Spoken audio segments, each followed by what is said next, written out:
বাচ্চাকে খেজুর খাওয়ালে 5টি উপকার হয়। আমরা অনেক মা বাবা আছি, সন্তানের ভালো চাই এবং সন্তান যা খেতে চাই তাই আমরা দিয়ে থাকি। এটা সবসময় দিবেন না।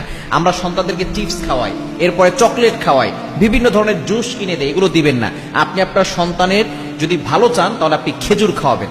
খেজুরের ব্যাপারে কিন্তু আল্লাহ তাআলা আয়াত নাজিল করে দিয়েছেন। হযরত মারিয়াম আলাইহিস সালামের পেটে যখন আল্লাহ তাআলা ঈসা আলাইহিস সালামকে দিয়েছিলেন, তখন কিন্তু আল্লাহ পাক রব্বুল আলামিন নিজেই তাকে সাজেস্ট করেছেন যে তুমি খেজুর খাও। আল্লাহ তাআলা আয়াত নাজিল করে দিয়েছেন। সূরা মারিয়ামের ভিতরে আয়াত রয়েছে 16 নম্বর পারার 5 নম্বর পৃষ্ঠা 14 নম্বর লাইন। সূরা মারিয়ামের একেবারে 25 নম্বর আয়াতে আল্লাহ তাআলা জানিয়ে দিয়েছেন, ওয়াহুজ্জি ইলাইকি বিজিজিন নাখলাতি তুসাকিত আলাই। আল্লাহ পাক রব্বুল আলামিন এখানে খেজুর গাছের কথা বলে দিয়েছেন। সুতরাং এই খেজুরের ভিতরে অনেক বরকত রয়েছে। নবী সাল্লাল্লাহু আলাইহি ওয়াসাল্লাম বলে দিয়েছেন যে খেজুরের ভিতরে অনেক নিয়ামত আছে, অনেক বরকত আছে। আপনার সন্তানকে খেজুর খাওয়াবেন, প্রতিদিন 2টা করে হলেও আপনি আপনার সন্তানকে খেজুর খাওয়ান।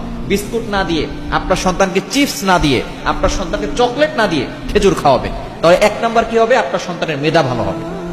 আমরা সকলেই চাই সন্তানের মেধা যাতে করে ভালো হোক। খেজুর খাওয়াবেন, দেখবেন আপনার সন্তানের মেধা ভালো হবে। 2 নাম্বার, আপনার সন্তানের হার্ট ভালো থাকবে এবং আপনারাও বাসায় নাস্তার জন্য খেজুর রাখবেন।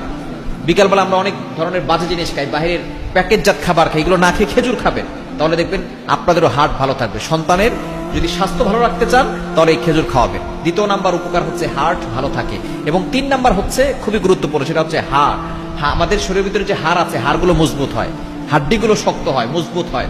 এবং 4 নাম্বার হচ্ছে কোষ্ঠকাঠিন্য দূর হয়, রোগ প্রতিরোধ। 5 নাম্বার হচ্ছে রোগ প্রতিরোধ ক্ষমতা বেড়ে যায়। সুতরাং যদি আপনার সন্তানকে সুস্থ দেখতে চান, ভালো রাখতে চান, হার্ট